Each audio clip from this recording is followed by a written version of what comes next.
Hello everyone. Hope you are all doing great. Thank you for tuning in with Recro. This is Sarthak, working as a senior software engineer at Dunzo and part of Recro, which is a developer-focused organization where we are trying to connect developers' aspirations to the right opportunity by working with a lot of high-growth startups such as Dunzo, Swiggy, Kyofit, Udan, and a lot more similar startups. And today we have with us Abhishek Kumar. He's working as an ST2 at Amazon and comes with a 4+ experience in Android development. And the topic for today is preparing for migration to Android 11, and we'll be talking like what are the steps that we need to take in order to prepare our apps to migrate to Android 11, as Google is pushing all of the apps to be migrated to at least API level 29 in the next release. So I think it's better that we start preparing for the next release as well. So I'll right now I'll explain you the how the air meet works, and after that we'll be moving on to the session. So first of all, I would like to invite Abhishek and just let him give a brief introduction about himself. Yeah, go ahead, Abhishek. Sure. Yeah. Thanks, Arthur. So, hi everyone. My name is Abhishek.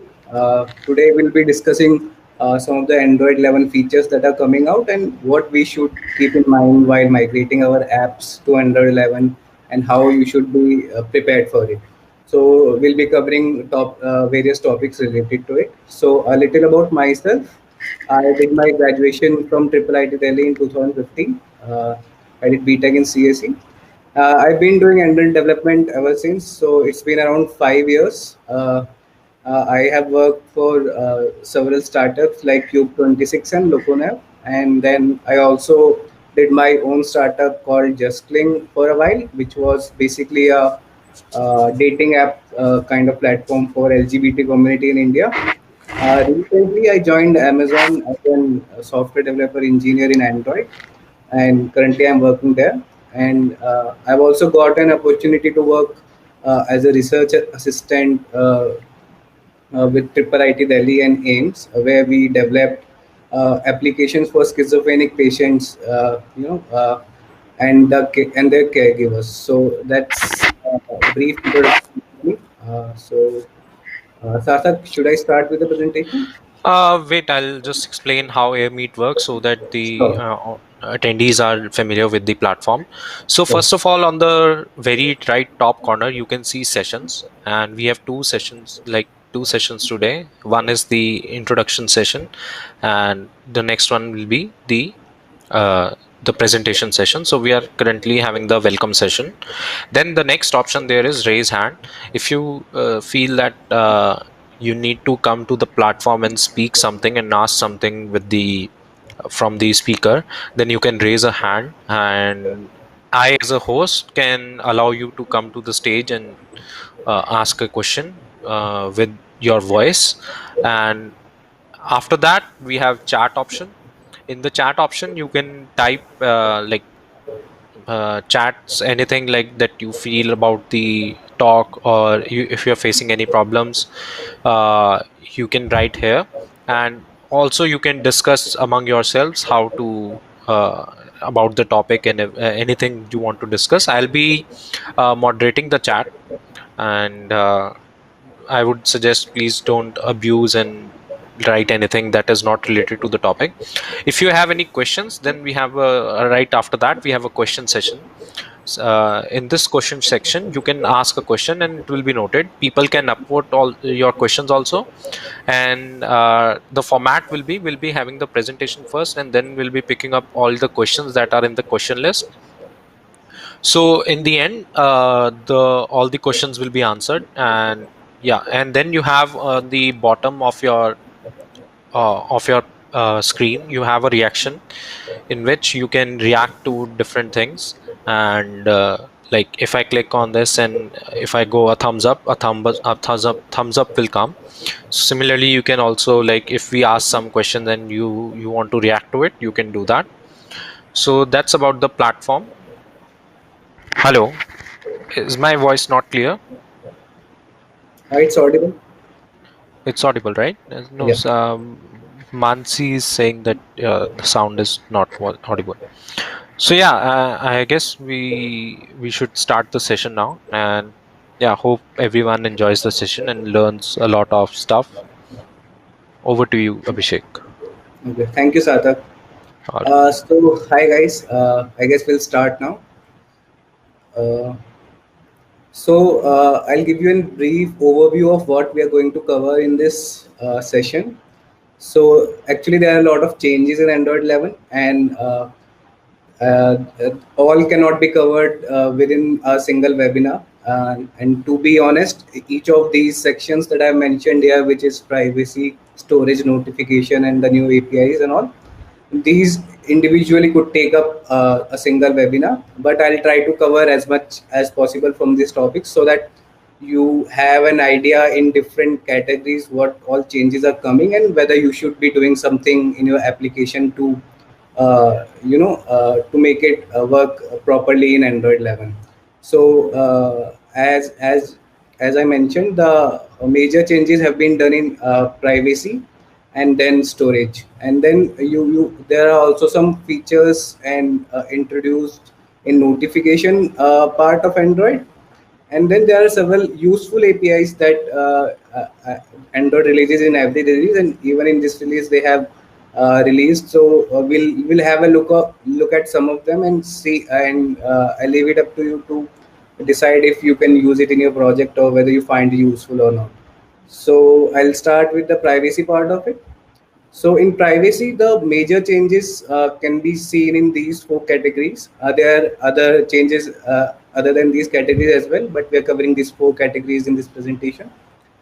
The first one is related to one-time permissions, which you already know that permissions have different life cycle of their own. I mean, different life cycle of, as in uh, till what time they are eligible and when they can be revoked.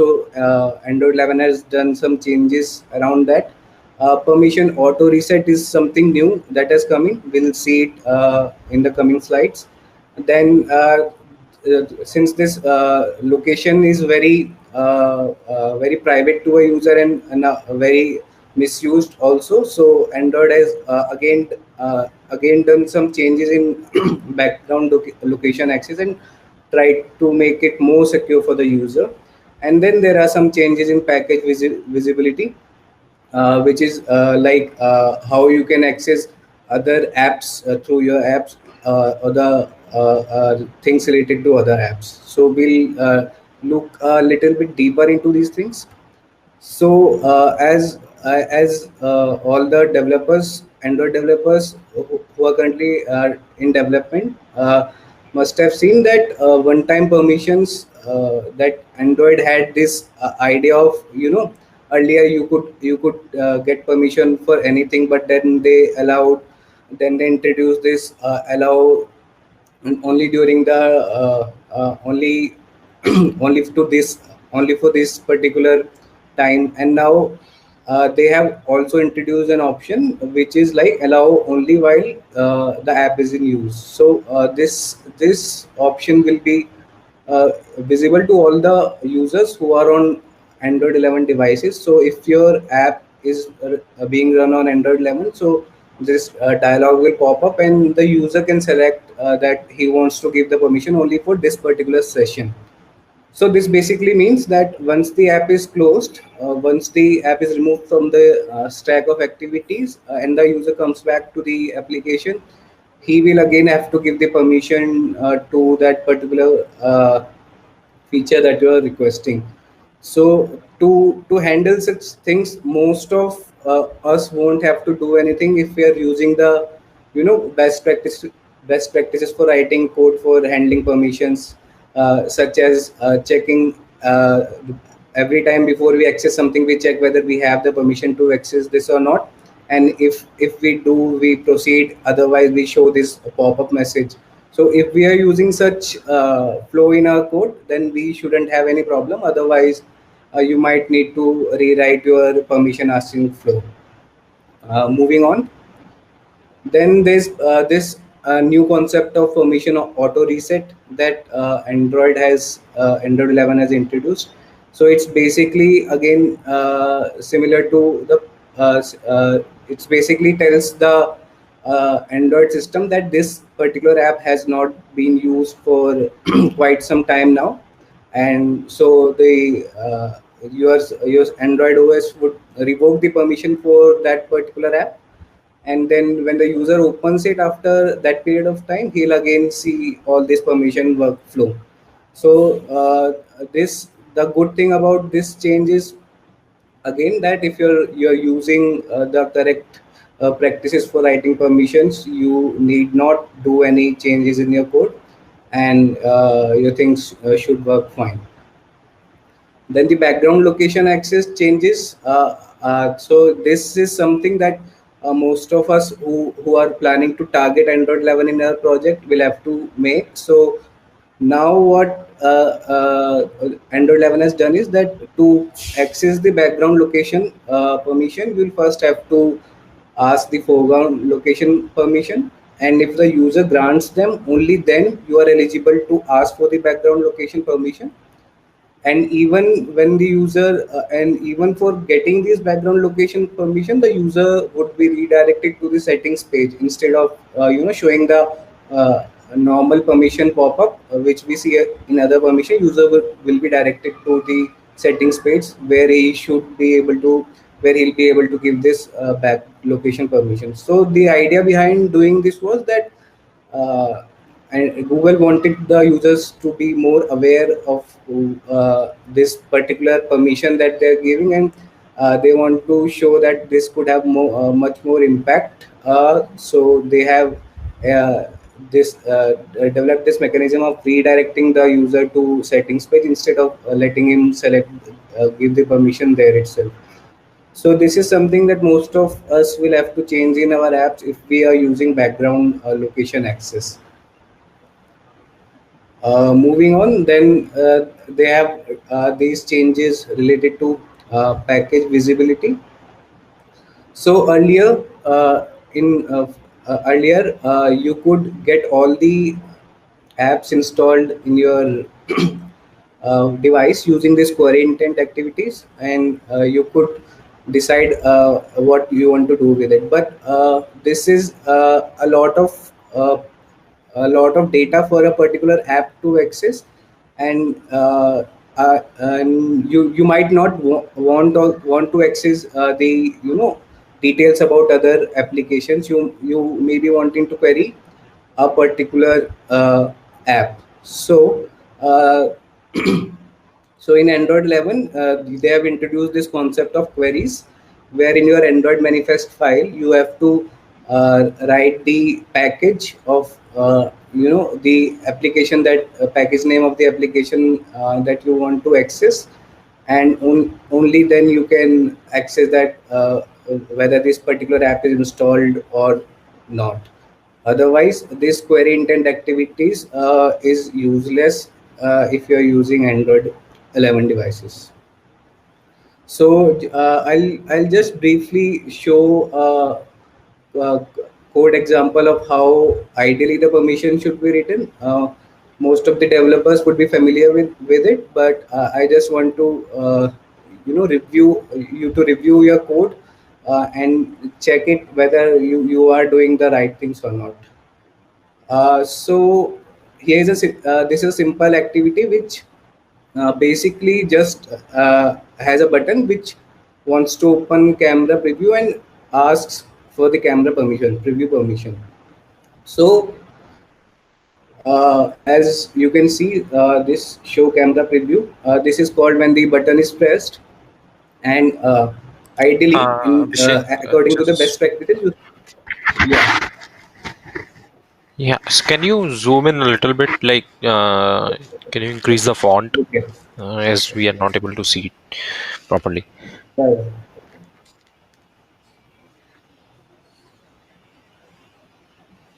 Uh, is it visible, Sarthak? Yeah, now it's better. I guess now it's better, right?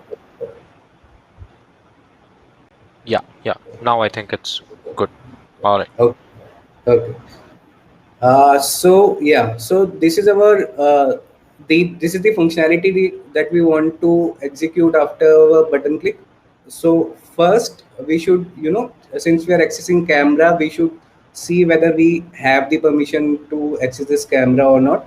So it's always a good idea to uh, check for the permission before you go about, because otherwise your app would crash without the permission. So you can use this Android's uh, I'll show you the code. This check self permission. Yeah, so you can use this check permission code. Zoom. Okay, Can sorry. you zoom? Yeah. Yeah. Yeah. So basically, you pass the parameters like the permission that you want to see, and then you ask your manager whether this permission has been granted to me or not. This is a very simple code, but it is important to follow this pattern in your code as well. So if the permission is granted, well and good. You do whatever you do want to do. In this case, we want to start with the camera, so you can call the camera functions. Otherwise, you need to request the permission since you don't have it. And if we see the request permission code, uh, so again, you must have seen that you can show why you are asking this permission. So this particular method asks whether you should show a rationale behind why you are asking this permission, and if yes, then you can show a toast or snack bar or whatever other dialogue you have, and then request your permission. Otherwise, you can directly. So this is a good practice because the user should know why he's giving this permission to you. So always try to incorporate this in your code.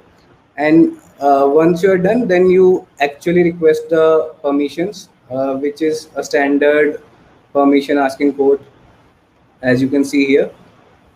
uh, I'll zoom. Yeah, yeah. So you use the activity compat request permission, and then pass the array of whatever permissions you need, and this is the request code which your activity gets back, so that you know what happened, whether he gave the permission or whether he denied it, and all that.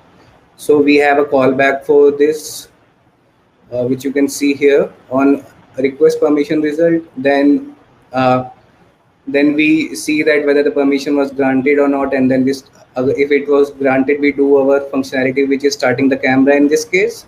Otherwise, we show a snack bar that the or any toast or something that your UI wants you to, and you tell the user that this permission has been denied, and you can ask for the permission again if you want to, but it's generally not a good idea to repeatedly ask for a permission to the user.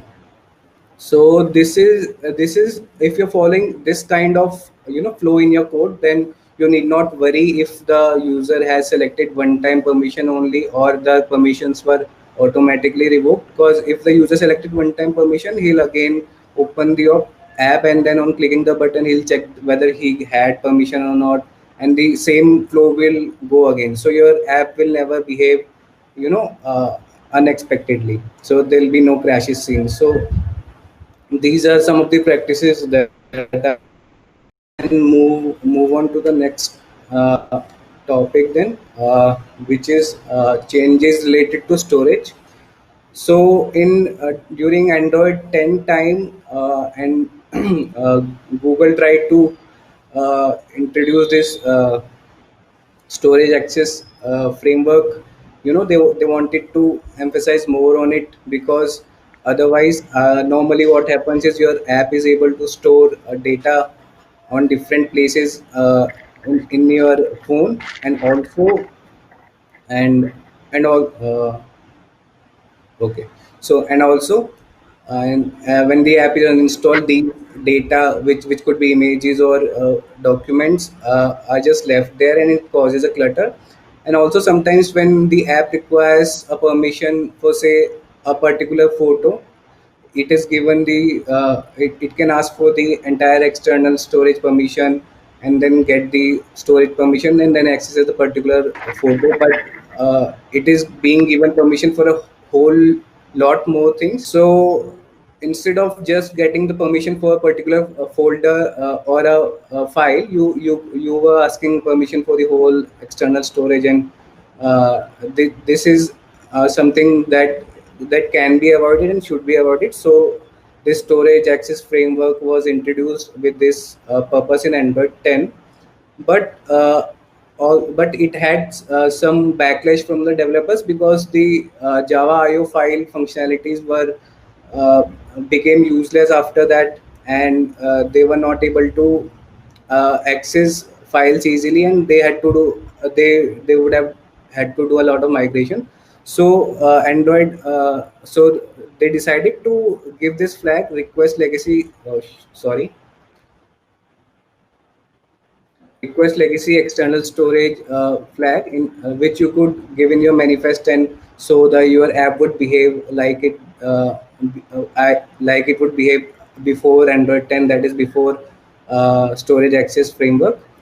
So many of you who are targeting Android 10 may be or may not be using this flag depending on your migration and your storage conditions. But for those who are using this flag, there's a bad news that, and from Android 11 this would not work anymore, and you will have to use storage access framework to access files. So storage access framework is nothing but a better way of giving storage space to your application. So your own app would have some space which is very private to it, and then it would be able to read some shared content.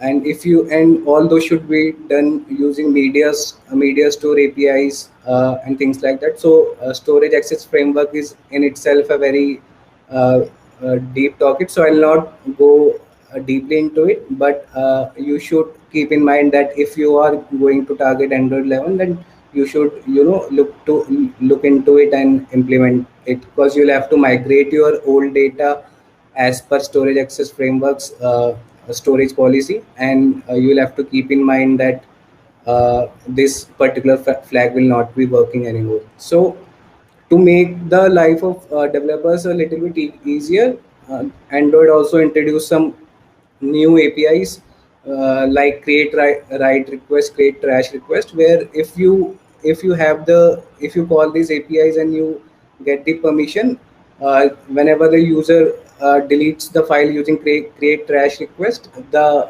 that particular file would go into the trash. Then you can make a file your favorite using create file request. And okay, then I've written create trash request twice, so one is create delete request actually. So that is to show that you want to delete a file. So they have also introduced new files, and these operations can be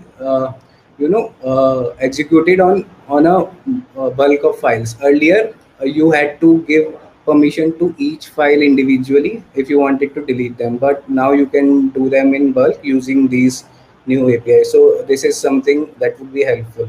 Uh, Moving to the next topic, it is notifications, which is very useful for all the apps, and almost every app implements notifications. So in notifications, particularly conversations is the part where Android 11 has done a lot of work. So now in Android 11, all your conversations, which is your chat messages or any similar message which is like chat message, will be shown in a separate section in your notification panel. And within this in these conversations, in this individual notification, there'll be options like you can directly move to a bubble from this. So you all must have seen this Facebook chat hits, which is called chat bubbles in Android. So from these a single notification, you can move to a bubble, and then user can prioritize which conversations he wants to keep and which he wants to move, and then whether he wants to block a particular conversation. So all these functionalities have been made a part of the notifications now. And there are conversation specific actions, as I told, which is like you can mark something as priority, or then you can change the sound effect of a particular kind of conversation. And also in Android 10, Google was planning of introducing chat bubbles, but it could not go through. But now it is available for all the developers, and you can use the chat bubbles API and implement chat bubbles in your app from Android 11 onwards. So it is live with Android 11. So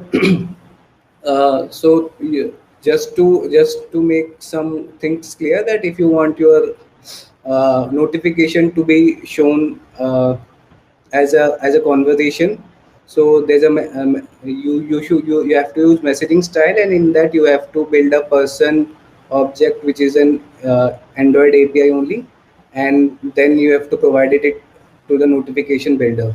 So only then your messages will be shown in the conversation section. And also the user can has the power to demote a particular kind of notification uh, from the conversation panel if he thinks it is not appropriate or it's not required there. So these are some things you should keep in mind while deciding whether your notification should go in the conversation panel or not. So, and then there are some more behavioral changes that have been done, and I'll just explain some of them. So, there's again around one related to permissions. So now, if the user denies to give permission to your app for a particular feature a certain number of times, so it would be treated as equivalent to that don't ask permission, don't ask this permission again checkbox that we see in the permission dialog. So earlier the user had to check it exclusively and then press OK button, but now uh, the Android OS would interpret multiple cancels as the user doesn't want to give this permission at all. So this is something very important, because now you have user has, I mean, user doesn't even have to decide whether this dialog will appear again and again. So you should be uh, very cautious about how you're showing the permission dialog and when you're showing it, so that you don't misuse the permissions. Then earlier you could show the custom toast from the background as well, but now in Android 11 you won't be able to do that. It has been blocked, but your standard text toasts would be shown. So if you're using any custom toasts in your application, so you should keep this in mind and handle it accordingly for Android 11. And then there are certain actions that earlier uh, any camera app could handle and react to, but now only pre-installed system camera apps would be able to react to them, which is like image capture, video capture, and image capture secure, which we use while for if we want to capture images through our application or image or video. So now only the system apps would be allowed for this intent. And also if there are multiple system apps for camera, then the user would be shown dialog to select which one he wants to go with. So this is again something, if your app reacts to these kind of intents, you should keep this in mind and find some other way of doing it. And then there are many new APIs and functionalities that have been introduced in Android 11, like as explained earlier in storage, that the new that you can delete multiple media files through those bulk API that we saw earlier at once. And then you have this toast message that you see in your app. Earlier we had no way of knowing when it is coming and when it's going, when so now we have callbacks so that we can know. that my toast is going to appear now and whether it has disappeared. So this is something that you can use in an application. Also, the async tasks are being deprecated, so it is now recommended to use Kotlin coroutines for doing your background tasks, and as most of the applications have been using async tasks for a long time, so this is something that we'll have to keep in mind and maybe move our code base to Kotlin coroutines. And then this is another API that has been introduced in Android 11, which is very helpful for apps who want to capture the crashes in their application and report it on their own system, or want to create an SDK which wants to grab all the crashes and log it on the server.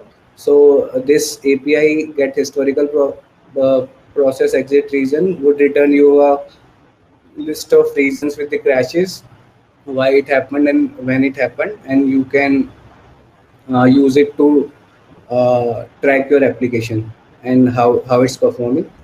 Then Android 11 has also introduced autofill keyboard. So now you can see features like you open your form which requires, let's say, some your card related informations.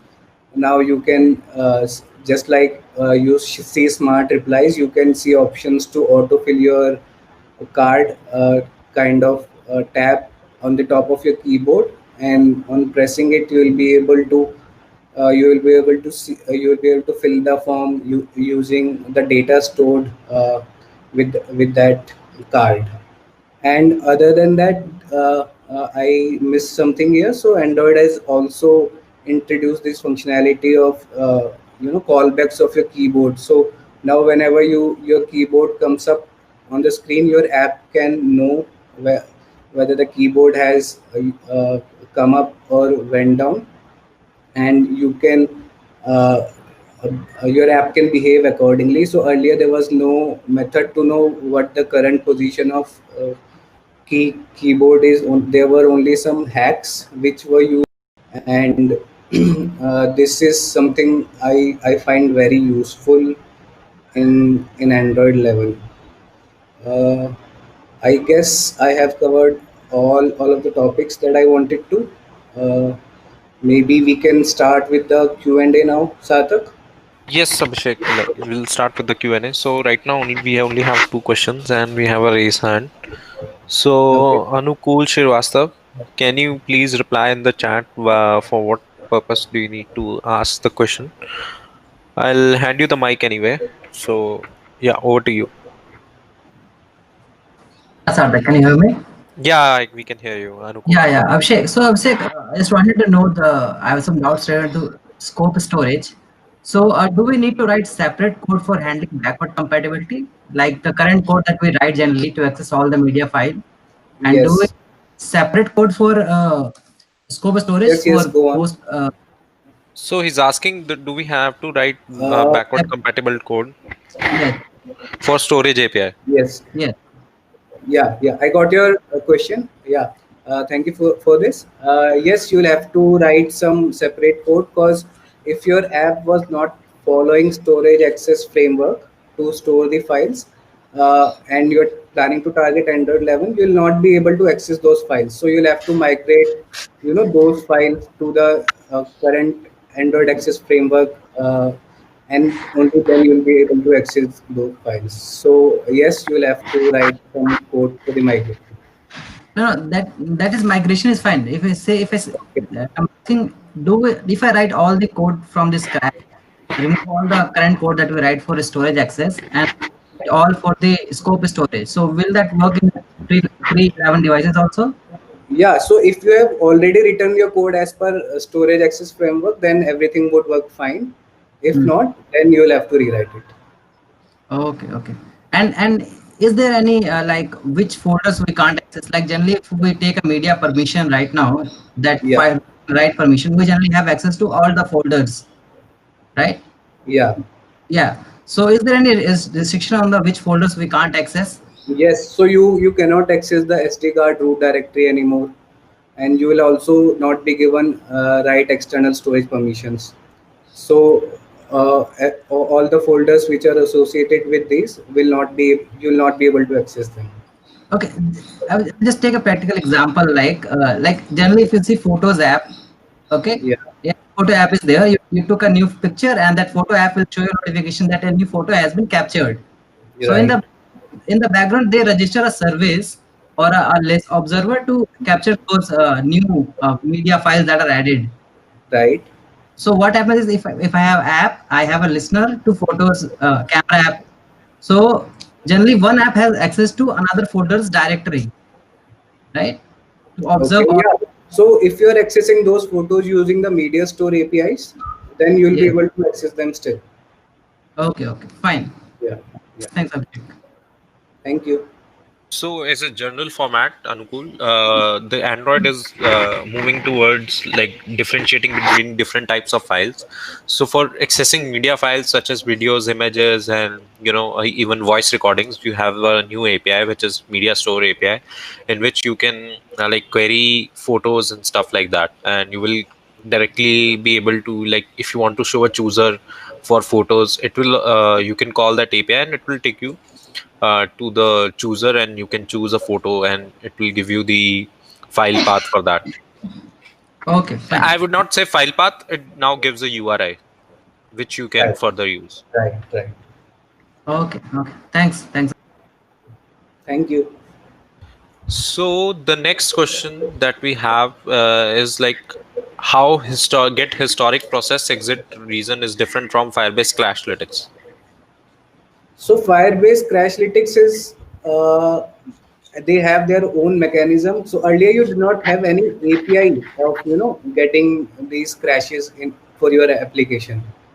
Earlier you would rely on third party apps like Firebase SDK or some other SDK, but now in Android only you get this API. So uh, there's no difference, you can't say difference, but you don't need to depend on any third party library to get such data now. So that is the whole idea of introducing this API. I hope I answered the question, or is it something else you want me to focus on? uh, Yeah, I think he gave a thumbs up. You can write on the chat also if you have any further questions regarding this. And another one that we have right now is this question from the same person, which is any idea how many times if we click on deny will be considered as don't ask again? Yeah, that's a good question. I tried looking it up, but I could not find it. Maybe I'll have to look a little bit deeper. But currently, no, I do not have the number. So maybe I'll look around and get back to you after the session if I can find it. I think if from my experience, I think once you deny it, the next time it asks for like don't ask again immediately. Like once you deny it, the next time it it it gives you three options: allow, don't ask, and don't ask again. Like allow, deny, and don't ask again, even if you Yeah, deny it the first time yeah, only. yeah. So that's why we have rational messages No, that we show. I don't think he's trying to ask that. He's trying to ask that now that Android in 11 has introduced the feature that if he denies the permission multiple times, he won't have to check that do not ask again. Yeah, yeah, yeah. So he's asking how many times does he deny for that to I happen. think it So you get this option only after once you deny it. Like the second time you, so if I deny the permission and the next time the pop up that I will get is like with three options that will be yeah, allowed, deny, and don't ask again. okay, okay. Yeah. So the next question is from where can I get the crashes? Like from where this crash can get? Uh, you mean I mean the historic process exit reason, and where will we get these crashes and in which format? In which format? So I'm not really sure about the format, but you do get the information like what kind of crash it was, whether it was null pointer or illegal argument exception or any other thing, and you also get some stack trace with it and the Okay. time it happened. Okay. So one more thing is how we'll be able to see crashes using get historic process exit reason like we are able to see for Firebase Crashlytics in the Firebase console. So for that, you'll have to make your own backend, right? It is just for an app to access. If your app wants to know, this is mainly for those apps who act as an SDK uh, to track these crashes.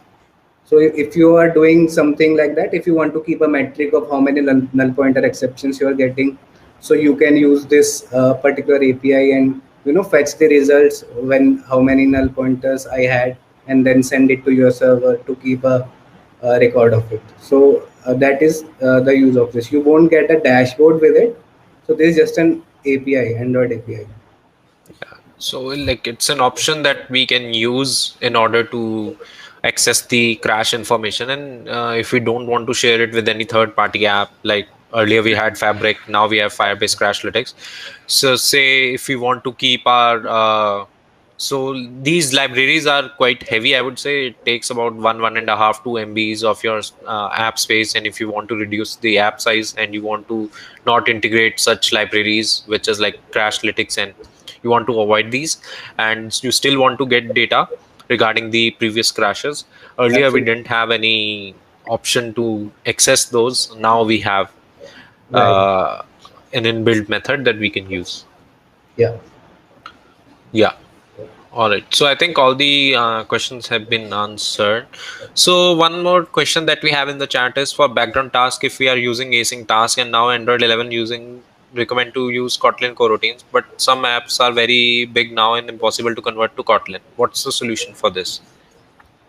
So these APIs are just the async APIs just being deprecated, but it will be there for a long time. So you need not you need not hurry, but ultimately you'll have to move to coroutines. So whatever new code you write, you should try to write it in coroutines.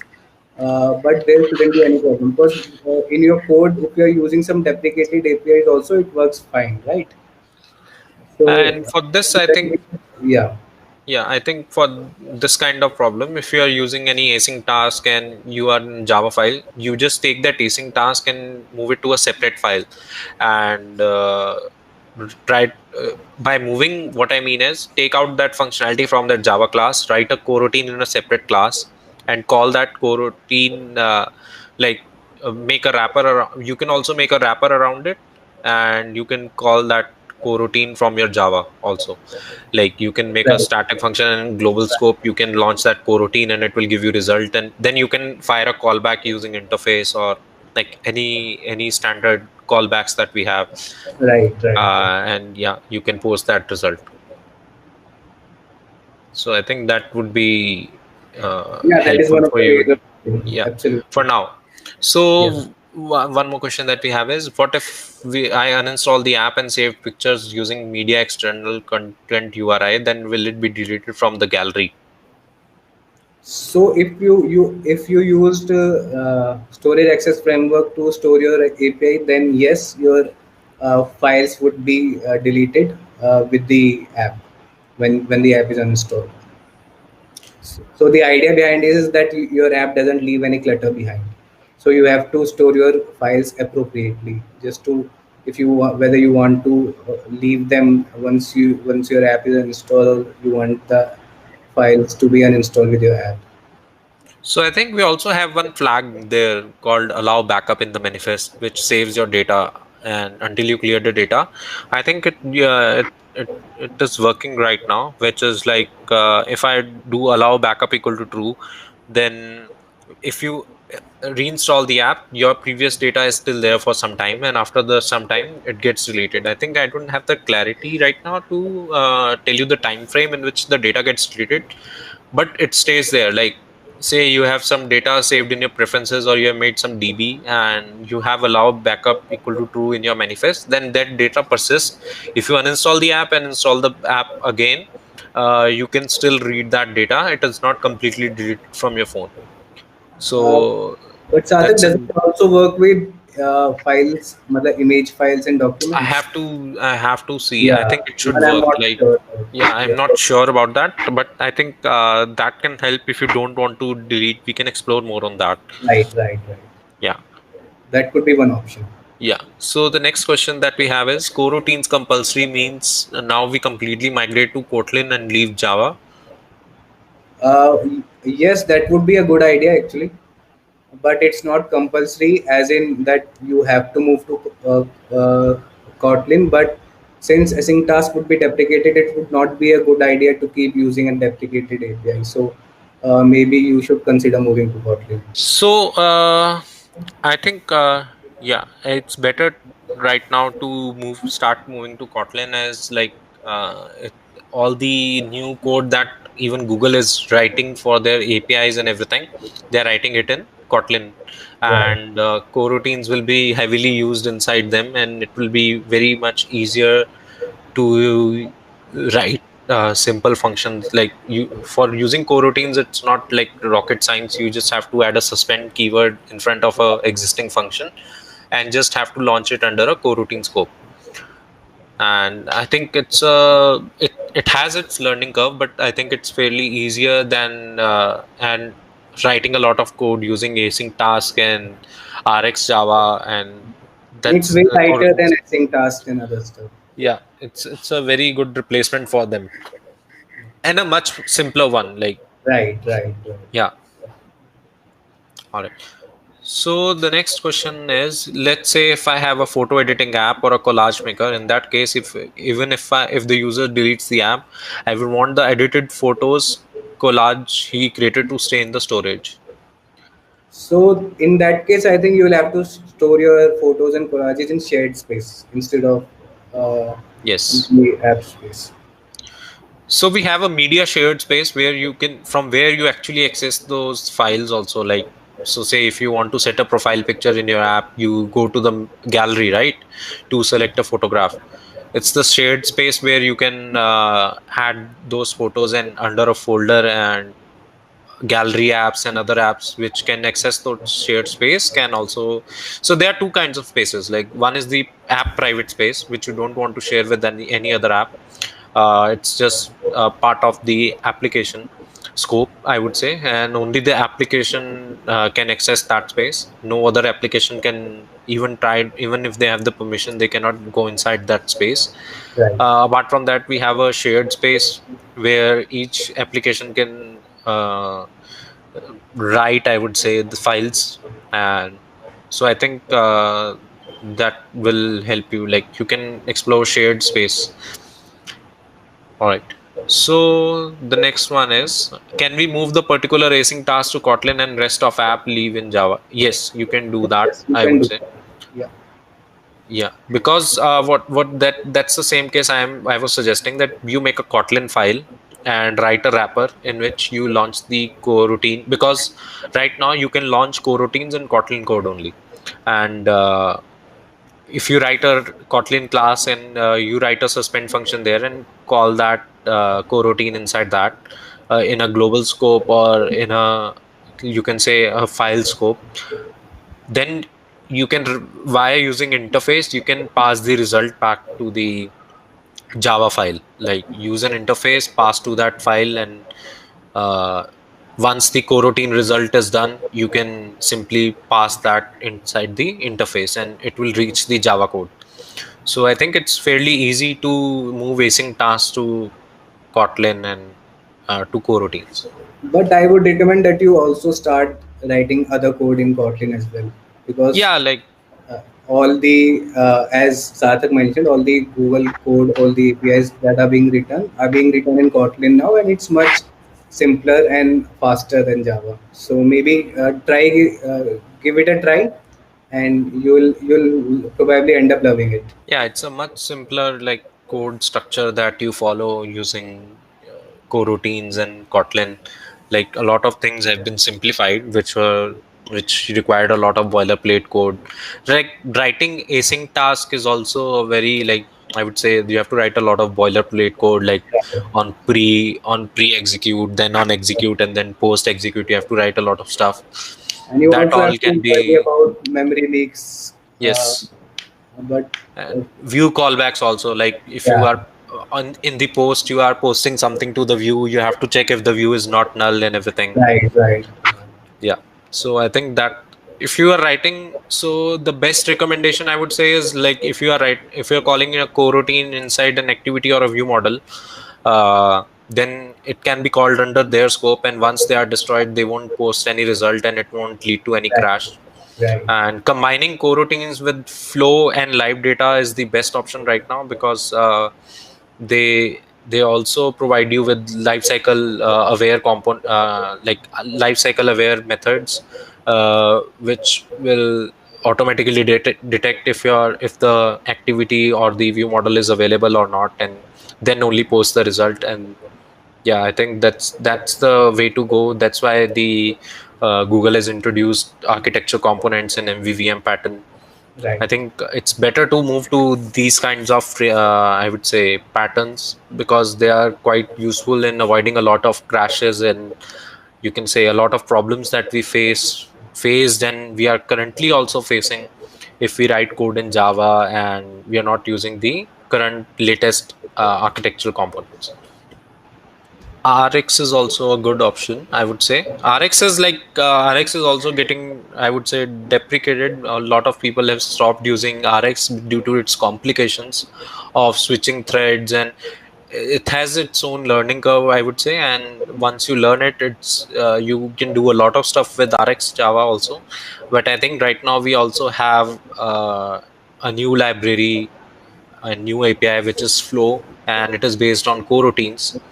So if you are well versed in coroutines, and you can start exploring Flow, which is very similar to the RX Java. It's a take on RX Java only by, I think JetBrains is developing it. And so can we move the next question is, can we move the that particular async task to Kotlin and rest of app leave in Java? I think we already answered that, right? Yeah. Like, you can Yeah. write a Kotlin file and say I have a async task of uploading an image. So what I can do is I can make a file called upload image task, and inside that, and if you are mostly async tasks are used for background work also. I would say if you have a pure background kind of a work, you should also consider work manager. And work manager is giving you options to do some task in the background, which will be done, like, you can schedule them and they will be done. From Java we can call a CPP function using JNI. Is there anything like that from Kotlin that we can use? I'm not sure about this. Sorry, I'll not be able to answer that. Yeah, I haven't either worked with any C and C++ library, like any native libraries recently. So But I guess uh, so in Java also, to access C++ code, you make interfaces. So that approach should also work with Kotlin, but I cannot be very sure about it. But maybe you should look around it. we have that native keyword, right? Like, Yeah, yeah. in order to access the, I think there should be some migration for this. Like, I'm not sure about that, but there should be something that we can use to access the native functions of the any of the C and C++ libraries that you are using. There should be an option. I don't think so. Google is that dumb to migrate anything, like anything to Kotlin without considering this functionality. So I think Mithap Ali Harish has answered this using JNI technique. Maybe you can connect with us and we can explore this. Like, and apart from this, I would say that so we also would like some feedback on this session. I think we are done with the questions. Can you? There is one more question, which is, can you please tell about Kotlin multi-platform? No, I have no idea about this. So I'll not be the right person to talk about it. Sorry. So I'm sharing some links also, and you can follow us here. It's the LinkedIn profile for Abhishek and also my profile. And we have also shared the Recrosoft uh, LinkedIn profile and the Instagram as well as the YouTube channel. So if any one of you have missed the last any of the talk, you can go to this YouTube channel, and you can also see our previous talks which we have conducted over this platform. And you can also join our WhatsApp community, in which we share the updates regarding the latest coming talks, and you can say you can have discussions over there also. So we'll also be sharing the deck uh, with everyone, the presentation, via an email to all the attendees. We'll be sharing that. And yeah, do give us a feedback on the session, so that we know. I'm sharing the feedback link again, so that we know that what's going good and what's going wrong, and so that we can improve. So I think we have, okay, so they're having discussion in the question section only. Yeah. All right, which is the last stuff that you can you please ask again? PPT. Yeah, so we'll be sharing it with everyone over the email, and we'll be sharing all the attendees.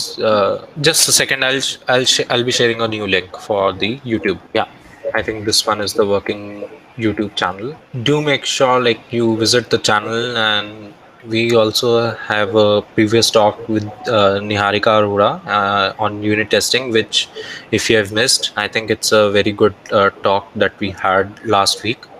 And yeah, any more questions that you have, you can post, and I would say do share the feedback again, and you can all connect with us. I'll share the links again for our social handles and also our Instagram. And do ignore this YouTube channel, I would say. And we have the WhatsApp community where you can join. I'm sharing that link again also. So yeah, I think we have covered everything for this talk, and all the questions are also answered. If you have any more questions, I think we can spend 2-3 more minutes on that, and then we can wrap up the session. So yeah, go ahead if you have some questions. You can write it in the chat also, and I'll just consider them. All right. I think there are no more questions. So thanks, Abhishek, for this amazing talk regarding the preparation of migration to Android 11. And I think people have learned a lot. Uh, Girdhara Guram. Yes, Recro also hosts webinars on non-Android tech. It's not just about the Android. So we focus on different platforms as well. So if you go to our YouTube channel, you can see previous talks also, which is on React, and we also have a very good talk about browser architecture, and we also have a talk on Dino, which is like a take on Node.js. Yeah. So I think we'll wrap up this session, and please join all the WhatsApp communities, and please follow us on the Instagram as well as on the LinkedIn, so that you get updates so for new sessions and even for different technologies also. And yeah, please do provide the feedback for this session. Uh, it's very important, like, to get some feedback so that we can improve. And yeah, so thanks, Abhishek, for giving us your time. And I think uh, you did very well, and I think people have a lot of information right now. Yeah. Thank you, S- Sagar. yeah. Thank you, Sana, for organizing this. It was really great speaking here. I hope you keep learning and keep doing these kind of webinars. Thanks Yeah, a lot, everyone. we would also like to encourage more people to come to like open source community and share their experience as well as their knowledge with other people. So if any one of you wants to give a talk, you can connect with me, and even message on the Instagram Recro, and just send a direct message if you want, if you have something to share and you feel that it can be converted to a talk. We encourage all of you guys to come up and share knowledge with everyone. So I guess we'll wrap up this session. Thanks everyone for joining us, and bye bye. Have a great day. Thank you guys. Okay, bye. Bye bye. Thank you. Thank you.